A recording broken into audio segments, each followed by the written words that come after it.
THN news. वगण में महंगाई खिलाफ शहरी रोडन ते निकिरी आया, हुक्मराननि खिलाफ सख्त नारेबाज़ी कई।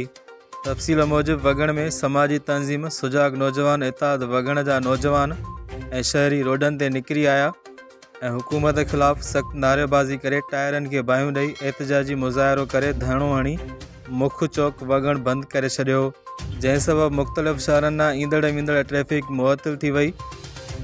उन मौक़े ते अॻुवाणनि गुलाब वगण, कामरेड गुलाम हुसैन मुगेरी, नज़ीर वगण, मुख़्तियार वगण, यूनुस वगण, सजाद वगण ऐं ॿियनि ॻाल्हाईंदे चयो त वफ़ाक़ सरकार पेट्रोल जूं क़ीमतूं वधाए ग़रीब पौरत आवाम सां वॾो ज़ुल्म कयो आहे ऐं ग़रीबनि खां जीअण जो हक़ खसे वरितो आहे ऐं ग़रीब पौरत माण्हू महांगाई सबबि ख़ुदकुशियूं करे रहिया आहिनि।